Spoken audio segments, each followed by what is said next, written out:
الحمدللہ وکفا والصلاۃ والسلام علی من لا نبی بعد۔ عزیز اور محترم ناظرین حضرات، آپ نے چند دن پہلے مماتی حضرات کے ایک نام نہاد مناظر اور متکلم اور شیخ القرآن کی ویڈیو دیکھی ہوگی، جس میں انہوں نے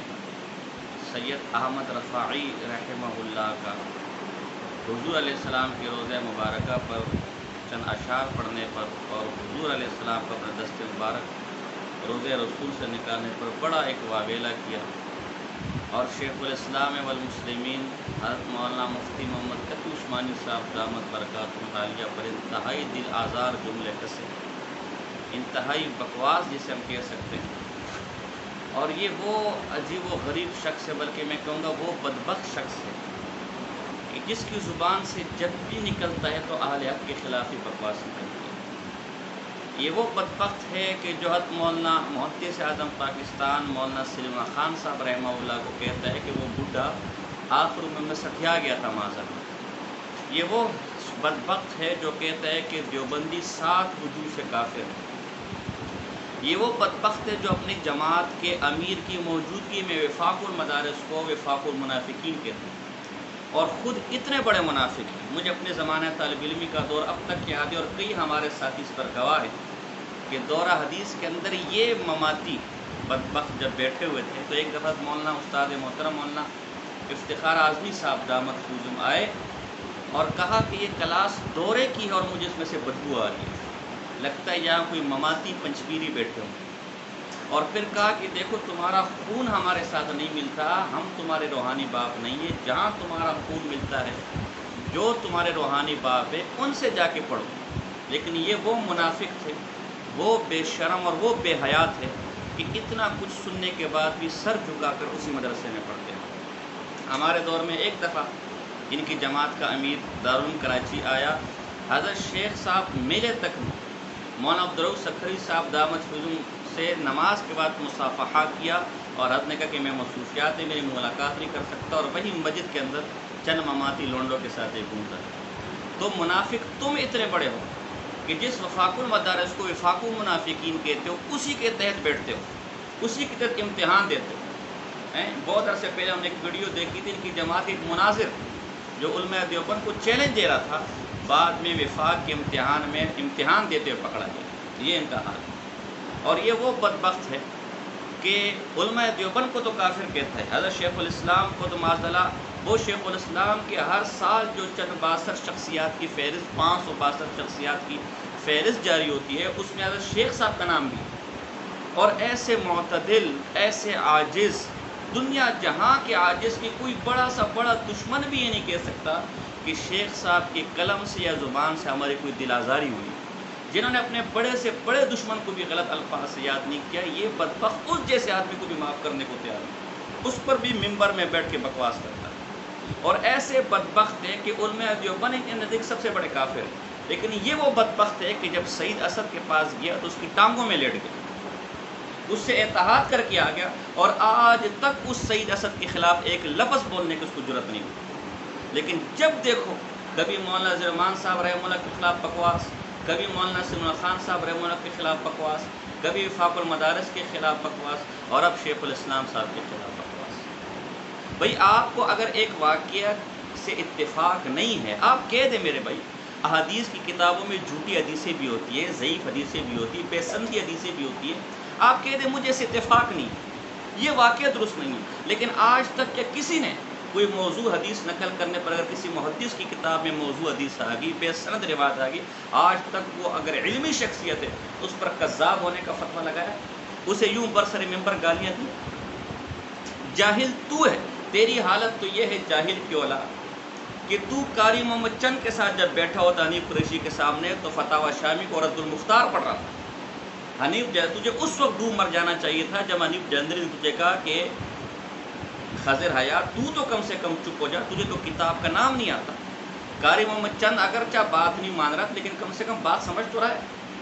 تو وہ جاہل انسان ہے کہ جسے میں نے خود فون کیا اور تجھ سے پوچھا کہ الجزی لا یکون کاسبا ولا مکتسبا، تجھے یہ تک پتہ نہیں تھا کہ دنیا میں سے کوئی مثال بھی ہے یعنی، اور آج تک پھر دوبارہ تو میرا فون اٹھانے کی ضرورت نہ کر سکتا، اور بنا پھرتا ہے لونڈوں کے درمیان شیخ القرآن، بکواس کرتے ہیں اکابر میں اور دیوبند پر، بکواس کرتے ہیں شیوخ پر۔ تو بہرحال قصہ مختصر کافی حد رہا، اگرچہ ہم نے اسی وقت مختصر دلائل کے ساتھ ایک تحریر کی صورت میں اس کی فضولیات کا جواب دے دیا تھا، جسے احباب نے بڑا پسند کیا تھا، اور پھر احباب کی طرف سے مسلسل یہ زور چلا آ رہا ہے کہ اس پر ایک تفصیلی ویڈیو ریکارڈ کروائی جائے، اگرچہ کئی حضرات کے اس پر فتاویٰ جاری ہو چکے ہیں اور سننے کے بعد حضرت نے ویڈیو بھی ریکارڈ کروائی۔ میں یہی گزر کرتا رہا کہ بھائی تدریسی سال ہے اور اس سال کم سے کم 8 سے 9 گھنٹے میرے پاس، تو 8 سے 9 گھنٹے جو پڑھاتا ہو تو وہ مدرس ہی جان سکتے ہیں کہ اس کی کیا حالت ہوگی اور کیا مصروفیات ہوگی، لیکن بہرحال پھر اس میں مہمان بھی ہے، پھر دیگر مصروفیات بھی ہیں۔ آج میں نے اس حوالے سے تھوڑا وقت نکالا اور میں نے کہا اس حوالے پر میں مختصر گفتگو کروں۔ دیکھیں سب سے پہلی بات، سب سے پہلے مقدمہ اولا، سب سے پہلے تو آپ یہ سمجھے کہ ایک شخص، حضرت حکیم الامت مولانا اشرف علی تھانی صاحب رحمہ اللہ نے الانتباہات المفیدہ کے اندر لکھا ہے کہ ایک چیز فی نفسی ممکن ہو اور مخبر صادق اس کی خبر دے تو اس کا یقین کرنا ضروری اور واجب ہے۔ تو حضور علیہ السلام کا قبر مبارک سے ہاتھ نکالنا یہ کرامت ہے، یہ ممکن ہے، ایسا ہو سکتا ہے۔ کئی واقعات ہیں کہ اکابر، حضرت سعید ابن مسیب رحمہ اللہ کا واقعہ کتابوں میں آتا ہے، تاریخ کی کتابوں میں آتا ہے، حدیث کی کتابوں میں آتا ہے کہ وہ قبر مبارک سے انہوں نے حضور علیہ السلام کی اذان کی آواز سنی۔ ثابت بنانی کو قبر کے اندر تلاوت کرتے ہوئے لوگوں نے سنا۔ حضور علیہ السلام معراج پر گئے تو موسیٰ علیہ السلام کو قبر میں نماز پڑھتے ہوئے دیکھا۔ تو قبر میں جب حیات ثابت ہے، ممکن ہے اور اس میں کوئی استحالہ نہیں ہے، تو اگر حضور علیہ السلام نے قبر مبارک سے اپنا ہاتھ نکال دیا اور کئی حضرات، کئی سکھ حضرات اس کی گواہی دے رہے تو اس کا ماننا ضروری ہے، اس کے لیے سند درکار نہیں ہے۔ یا تو آپ اس کے محال ہونے پر کوئی دلیل عقلی شرعی پیش کریں تو ہم چلو کہیں کہ جی اس کے لیے ثبوت بھی اسی پائے کا چاہیے۔ جب ایک چیز ممکن ہے اور ایک چیز کرامتاً ہے اور خلق عادت ہے اور ممکن ہے اور مخبر صادق بھی اس کی خبر دے رہا ہے، تو بجائے اس کو ماننے کے، بجائے اس پر ایمان لانے کے، بجائے اس کا یقین کرنے کے، آپ معتزلہ کی طرف اس کا انکار کر الٹا بکواس کر رہے ہیں۔ اور یہ معتزلہ میں اس لیے کہہ رہا ہوں، یہ گمراہ میں آپ کو اس لیے کہہ رہا ہوں کہ یہ فتویٰ اس کرامت کا انکار کرنے کی وجہ سے علامہ سیوطی رحمہ اللہ نے آپ جیسے لوگوں پر لگایا۔ چنانچہ ان کی کتاب ہے الشرف المحتم، اس کے اندر وہ لکھتے ہیں کہ اس کا صفحہ نمبر، اس میں لکھتے ہیں فخروج ید النبی صلی اللہ علیہ وسلم لسیدی السید احمد بن رفاعی رضی اللہ تعالی عنہ ممکن ولا یشک فیہا الا ذو زیغ و ضلالت او منافق طبع اللہ علی قلبہ وان انکار هذه المزیہ ومثلها یؤدی الى سوء الخاتمۃ حمانا اللہ لما فیہ انکار المعجزۃ الدائمہ والکرامۃ الباقیہ۔ اس کرامت کا انکار اور اس میں شک کرنے والا گمراہ ہے، منافق ہے، اللہ نے اس کے دل پر مہر لگا دی۔ اس قسم کی باتوں کا انکار کرنے والے کے برے خاتمے کا ڈر ہے کہ وہ رسول اللہ کے معجزے کا اور ایک واضح کرامت کا انکار کرتے ہیں۔ تو میں کہتا ہوں کہ خدا کا خوف کر، اپنے ایمان کی سلامتی کی دعا مانگ، اپنے ایمان کی دعا مانگ۔ یہ نہ ہو کہ تیرے استاد سعید ملتانی کی طرح مرنے کے بعد قبر سے کتوں کے بھونکنے کی آوازیں، اور جس طرح تیری زبان ہے کچھ بعید نہیں کہ جیسے اللہ نے دنیا میں تیرا چہرہ سیاہ کر دیا ہے، دنیا میں تیرے چہرے پر سیاہی لگ گئی ہے، قبر بھی تیری سیاہ سے بھری ہوئی ہو۔ تو یہ علامہ سیوطی رحمہ اللہ لکھتے ہیں کہ اس کرامت کا انکار کرنے والا گمراہ ہے تیری طرح۔ اب آؤ یہ واقعہ کن کن لوگوں نے لکھا ہے، تو سب سے پہلے آپ دیکھیں کہ علامہ جلال الدین سیوطی رحمہ اللہ نے الحاوی للفتاوی کے اندر اس کے بارے میں لکھا ہے حج سیدی احمد الرفاعی فلما وقف تجاہ الحجرۃ الشریفہ انشدا فی حالت البعد روح كنت ارسلها تقبل الارض عني فهي نائبتي وهذه نوبة الاشباح قد حضرت فامدد يمينك كي تحظى بها شفتي فخرجت اليد الشريفة من القبر الشريف فقبلها۔ جب حضور علیہ السلام کے مواجہہ، حضور علیہ السلام کے روضہ مبارکہ کے سامنے آپ کھڑے ہوئے، آپ نے یہ اشعار پڑھے کہ یا رسول اللہ، اس سے پہلے تو میں اپنی روح کو بیچتا تھا آپ کے پاس، جو اس مبارک زمین کو بوسہ دیتی تھی اور میرا جسم دور ہوتا تھا، آج یہ عاشق خود آپ کے دربار میں حاضر ہے اور اپنا ہاتھ مبارک نکالیے کہ میں اسے بوسہ دوں۔ تو لوگوں نے دیکھا کہ آپ صلی اللہ علیہ وسلم کا دست مبارک قبر شریف سے نکلا اور آپ نے اس کو بوسہ دیا۔ تو کیا یہ الحابل الفتاوی والا کذاب آدمی ہے؟ یہی واقعہ فضائل اعمال کے اندر جو فضائل حج ہے اس کے صفحہ نمبر 130 131 پر شیخ الحدیث مولانا زکریا صاحب رحمہ اللہ نے لکھا ہے، اور یہاں تک لکھا ہے کہ 90,000 لوگ اس واحدے کے عینی گواہ ہیں، جس میں شیخ عبد القادر جیلانی رحمہ اللہ جیسی شخصیت بھی موجود ہے۔ تو اگر 90,000 اس کے گواہ ہیں، اس کو دیکھنے والے، تو یہ واقعہ متواتر ہو گیا، اور واقعہ متواترہ سند سے ماورا ہوتا ہے، اس کی اگر سند موجود نہ بھی ہو تو اس کو سند کی ضرورت، لہذا تیرے سند کا مطالبہ کرنا ہی فضول ہے اور بکواس ہے۔ اور اس واقعے کو شیخ الحدیث مولانا زکریا صاحب رحمہ اللہ نے نقل کیا ہے۔ اب ہمت کر، اگر معاذ اللہ اس واقعے کو نقل کرنے والے جھوٹے ہیں، کوڑے ہیں، اعتدال سے دور ہیں، لوگوں کے عقیدے خراب کرنے والے، تو حافظ سیوطی کے بارے میں تیرا کیا فتویٰ ہے بدبخت؟ پھر شیخ الحدیث شیخ زکریا صاحب رحمہ اللہ کے بارے میں کیا فتویٰ؟ منافقت مت کر، اللہ کی قسم تم وہ لوگ ہو جو کہتے ہو کہ تھانوی بھی کافر ہے اپنی نجی مجلسوں میں، اور شیخ زکریا بھی گمراہ اور بدعتی ہے، لہذا جو تیرے دل کے اندر خناسیت ہے وہ یہاں پر بھی اس کے ساتھ ہے۔ میں معذرت چاہتا ہوں، بعض الفاظ میرے بے اختیاری سخت نکل رہے ہیں، لیکن آپ خود بتائیں کہ جب آپ کے اتنے شفیق، اتنے سادہ، اتنے عاجز اور علمی شخصیت استاذ کو کوئی اس طرح برسر میں منبر بکواس کرے، آدمی کب تک برداشت کرے گا؟ کتنی باتوں کو ہم نے درگزر کیا کہ جان دو یہ آدمی پاگل ہے، پاگل ہے، پاگل ہے، لیکن اس کو جتنا ہم رعایت ہے اتنا سر پہ چڑھا چلتا جا رہا ہے۔ اور سنتا رہے جاہل، اب ذرا مزید اس کے حوالے سنتا چلا جا۔ میں تجھے 20 سے زیادہ کتابوں سے میں یہ واقعہ نقل کر سکتا ہوں بما سند، لیکن فی الحال میں چند واقعے نقل کروں گا، اور آخر میں تجھ پر ایسے سوال قائم کروں گا انشاءاللہ مرتے مرتے مر جائے گا، قیامت کی صبح قائم ہو جائے گی تیرے اوپر، تیرا چہرہ مزید سیاہ ہو جائے گا، تو کالے کبے سے بدترین کبا ہو جائے گا، جو تیرا نام لوگوں نے رکھا ہے کہ پنجاب کا کالا کبا، لیکن تجھے کم انشاءاللہ اس کے جواب کی جرت نہ ہوگی۔ سن پہلی سند، امام عبد الکریم بن محمد رافعی رحمہ اللہ جو تھے 600 متوفہ 623 ہجری ہے، وہ خود اپنی کتاب سواد العینین صفحہ نمبر 10 اور صفحہ نمبر 11 پہ لکھتے ہیں، اخبرنی شیخنا الامام الحجہ القدوہ ابو الفرج عمر الفاروسی الواسطی قال حج سیدنا و شیخنا السید احمد الرفائی، اور پھر یہ واقعہ آگے سارا نقل کیا۔ اور یہ امام عبد الکریم وہ شخص ہے کہ امام ذہبی رحمہ اللہ جیسا آدمی اسے شیخ الشافیہ اور عالم العجم والعرب کہتا ہے، سیر اعلام نبلاء کے۔ تو یہ خود اپنا استاذ کا واقعہ نقل کرتے ہیں کہ انہیں سید احمد رفاعی رحمہ اللہ کو 555 ہجری میں دیکھا ان کے استاذ نے، اور انہوں نے اس کا مشاہدہ کیا کہ سید احمد رفاعی رحمہ اللہ کے لیے حضور صلی اللہ علیہ وسلم کا ہاتھ مبارک نکلا۔ تجھ میں اگر جرت ہے، تجھ میں واقعی غیرت نام کی کوئی چیز ہے، کوئی علم کا ٹکا ہے، جو یہ حوالہ میں نے پیش کیا اس کی سند پر کوئی اعتراض کر کے دیکھا، میں دیکھتا ہوں تو کتنا بڑا علامہ اور کتنا بڑا فہامہ ہے۔ اگلا والا، یہ پہلا والا آپ کے سامنے میں نے پیش کیا۔ دوسری سند، ثقہ ثبت امام رافعی رحمہ اللہ جن کا حوالہ میں نے بھی دیا، وہ فرماتے ہیں کہ ہمارے شیخ عبد السمیع الہاشمی الواسطی، جن کو خود امام رافعی جو خود سکھائیں سند المحدثین کہتے ہیں، اور یہ شیخ و شیوخ ہے، اور کئی کتابوں سے ان کے جو ہے وہ ہم ان کی توثیق پیش کر سکتے ہیں۔ جب آپ کو اعتراض ہوگا تو انشاءاللہ اس کی توثیق بھی میں پیش کروں گا۔ وہ خود فرماتے ہیں، سواد العینین صفحہ نمبر 9 اور 10 پر ان کا قول موجود ہے، یہ خود سکھائیں،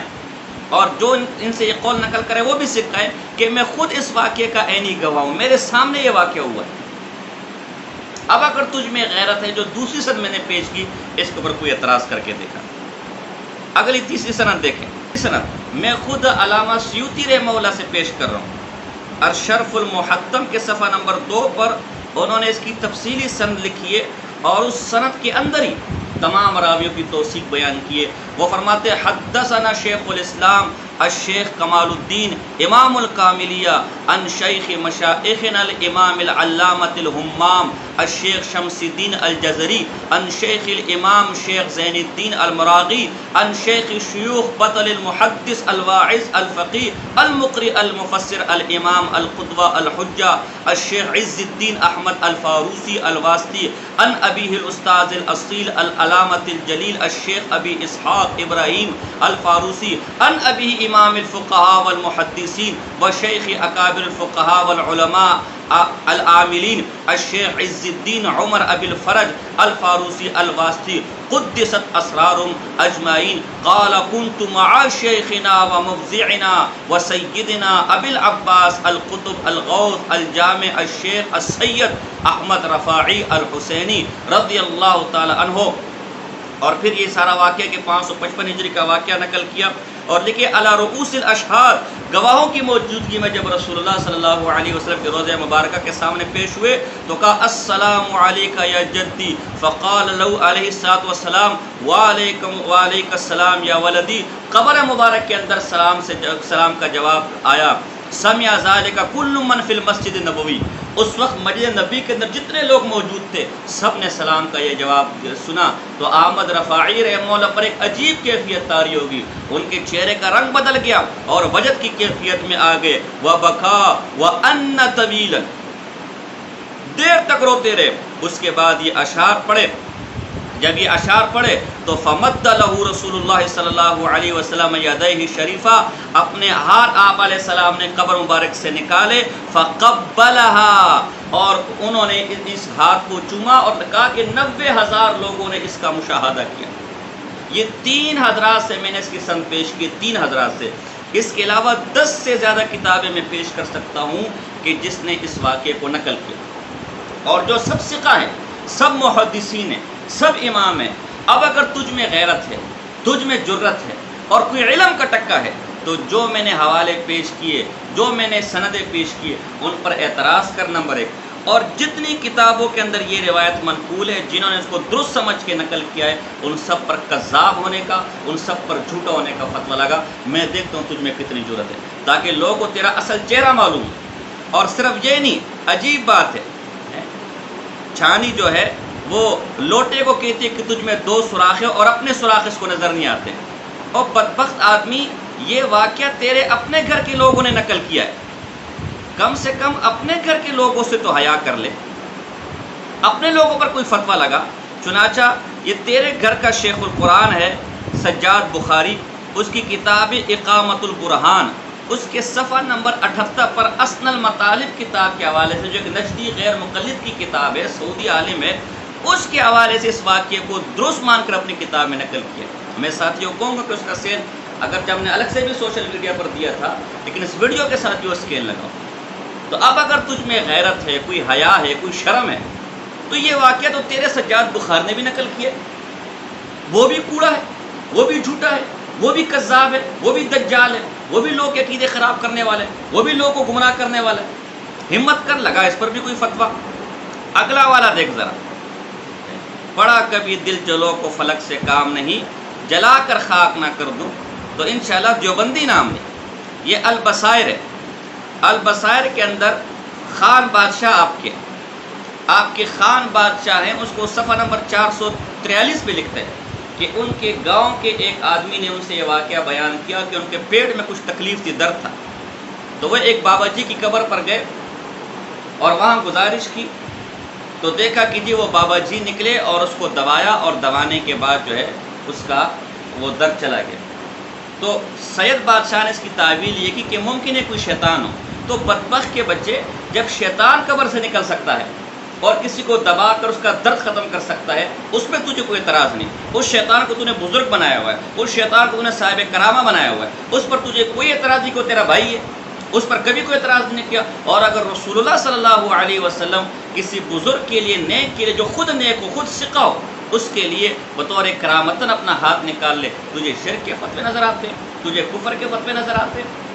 آخری بات، تو سند کی بات کرتا ہے. آخری بات، امام الموحدین حضرت مولانا حسین علی واہ بشرا صاحب کی کتاب تحفہ ابراہیمیہ، جس کا ترجمہ کیا ہے قاضی شمس الدین صاحب نے، فوت ہو گئے رحمہ اللہ، اور اس پر تبصرہ سجاد بخاری نے کیا.